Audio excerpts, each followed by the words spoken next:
So now we're going to cook spinach and garlic. So we melt a little bit of butter. Maybe we have to heat it up a little bit more. And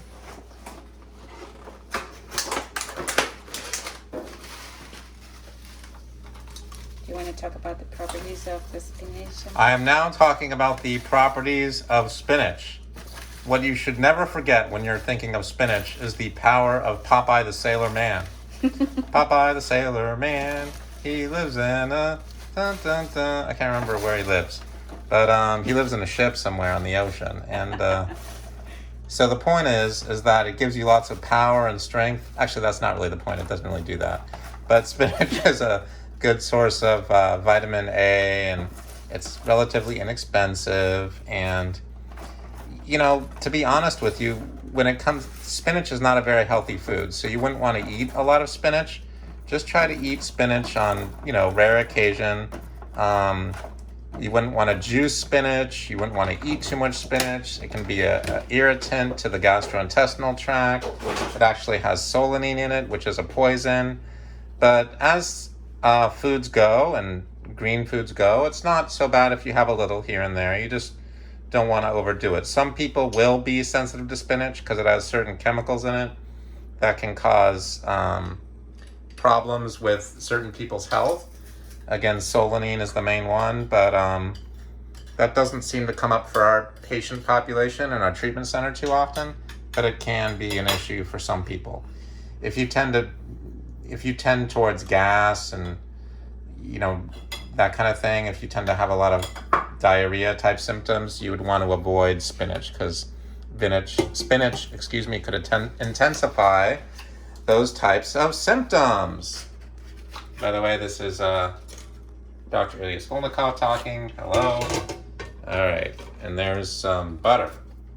Now this butter is Kerrygold butter. Kerrygold butter sometimes is on sale at a store they call Costco, which is an interesting place that we will not talk about, other than that you can get the butter there. All right, so there you can see some white, yellow kind of Kerrygold butter. They have both salted butter and they have the unsalted butter, depending on what you prefer. Yeah, this one is salted. That one just happens to be salted. Okay, so, yeah. So we think so. Yeah. We know when we look at the label and we read it, but if we don't look at the label, we don't really have any idea what kind of butter it is. Yeah, and you can tell how good quality of butter is by how yellowish it is. There's some butters that are more, you know, to the white side color. It's more white than this one. That's not as good as this one that is very, very yellow. Maybe because of the light you cannot tell, but it's very, very yellow. Okay, so we are gonna cook the spinach and we're gonna flip it with our, what do you call this? Twisted? We call it machaca machaca. No, serious. That's a machaca machaca. Okay, so the thing with the spinach is that it's very cheap, as Ilya said, and it's also very easy to cook. You cook it very, very fast. And the only drawback is that you have to put a lot, because when it's wilted down, it just becomes Let's try the wilted down again. Do the wilted down again. Wilted down. So it becomes, you know, just a little hand of spinach. But that's why we put a bunch. And then we're putting the garlic. You already squeeze the garlic. Squeeze. Yeah, squeezed, pressed. Press the garlic. We pressed the garlic already. Okay. And then we're going to cook it. Using this bowl, you can use pan as well. It doesn't matter. Okay, now the other thing that I didn't mention about spinach, which is good, is that it's not a common allergen. So some of the common allergens are wheat, dairy, corn, soy, even onions and garlic. Actually, she put garlic in there, which is a somewhat common allergen, and nuts and shellfish and things like that. And so also eggs and pork.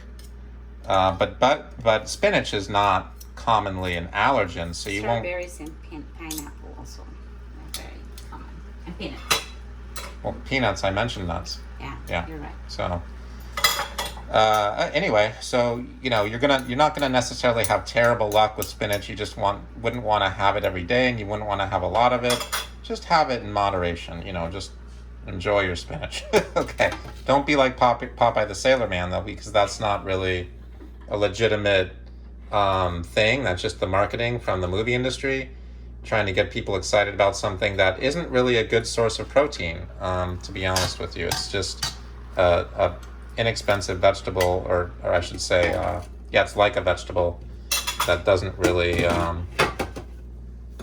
supply it doesn't have the same nutrient value as something like beef, lamb, chicken, beets, But can you say broccoli. something good about the spinach? No, Nothing good. no, I don't have anything good. Do you have something good to say about it? It's green. It looks nice. Yeah. It tastes good. There's a lot of water in spinach, so you can get a little water out of It's it. easy to cook. I said good things. It helps with bowel movements. It helps to massage the colon. It Okay. helps with vision because it has vitamin C and vitamin E and Iron? beta carotene. It has a little bit of iron. It's hard to use the iron that's in spinach. Oh, There's some iron in there, but it's not a very good source of iron. okay. It's kind of like you can find the iron in a microscope and you can see it when you do labs on the spinach. Literally, if you do a laboratory analysis, you see lots of iron. But when a human, not other animals, a human eats spinach, they don't derive lots of iron from it because of the phytates that are in the spinach. So anyway, this is confusing in nutrition, but a lot of these vegetables have lots of phytates and they have lots of chemicals that protect the vegetable from being eaten by pests in the wild, but they also make it so that it can be hard on a person's system to digest. Cereal grasses are the worst. So things like barley. Okay, so now we have... Or wheat.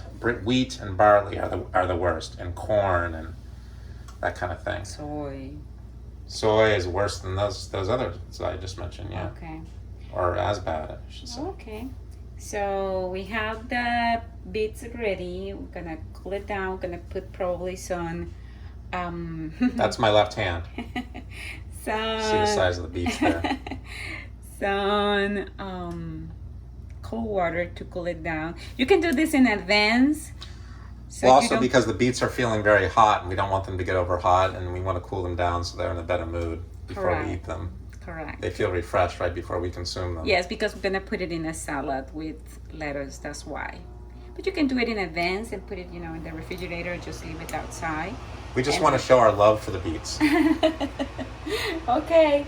See you in the second part. Yeah, there's tons of beta carotene and nutrients in the beets that are excellent for vision, for thinking clearly, for your gallbladder, liver, most of your major organs and glands.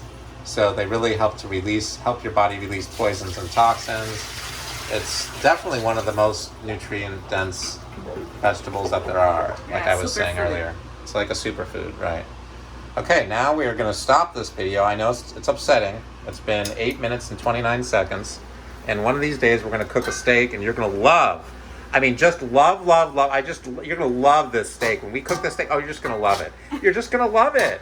It's going to be so amazing.